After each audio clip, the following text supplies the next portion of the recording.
இன்றைய நற்செய்தி புனித லூக்கா எழுதிய நற்செய்தியிலிருந்து வாசகம். அதிகாரம் 16, இறைவார்த்தைகள் 19 முதல் 31 முடிய.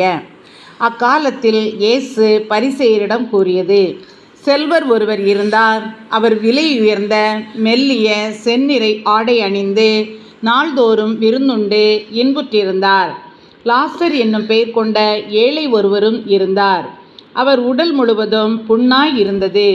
அவர் அச்செல்வருடைய வீட்டு வாயில் அருகே கிடந்தார். அவர் செல்வருடைய மேசையில் இருந்து விழும் துண்டுகளால் தம் பசியாற்ற விரும்பினார். நாய்கள் வந்து அவர் புண்களை நக்கும். அந்த ஏழை இறந்தார். வானதூதர்கள் அவரை ஆபிரகாமின் மடியில் கொண்டு போய் சேர்த்தார்கள்.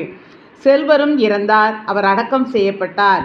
அவர் பாதாளத்தில் வதைக்கப்பட்ட போது அன்னார்ந்து பார்த்து தொலையில் ஆபிரகாமையும் அவரது மடியில் லாசரையும் கண்டார். அவர், தந்தை ஆபிரகாமே, எனக்கு இரங்கும். லாசர் தனது விரல் நுனியில் தண்ணீரை நனைத்து எனது நாவை குளிரச் செய்ய அவரை அனுப்பும். ஏனெனில் இந்த தீப்பிழம்பில் நான் மிகுந்த வேதனைப்படுகிறேன் என்று உரக்க கூறினார்.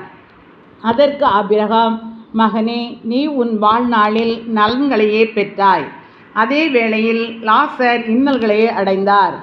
அதை நினைத்துக்கொள். இப்பொழுது அவர் இங்கே ஆறுதல் பெறுகிறார். நீயோ மிகுந்த வேதனைப்படுகிறாய். அன்றியும் எங்களுக்கும் உங்களுக்கும் இடையே பெரும் பிளவு ஒன்று உள்ளது. ஆகையால் இங்கிருந்து ஒருவர் உங்களிடம் வர விரும்பினாலும் கடந்து வர இயலாது. அங்கிருந்து நீங்கள் எங்களிடம் கடந்து வரவும் இயலாது என்றார்.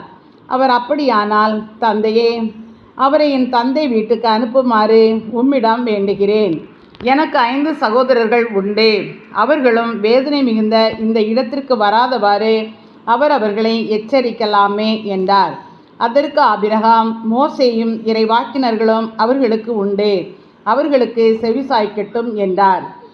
அவர், அப்படியல்ல தந்தை ஆபிரகாமே, இறந்த ஒருவர் அவர்களிடம் போனால் அவர்கள் மனம் மாறுவார்கள் என்றார்.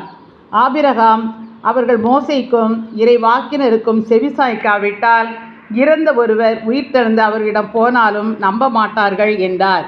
இது கிறிஸ்துவின் நற்செய்தி. கிறிஸ்துவே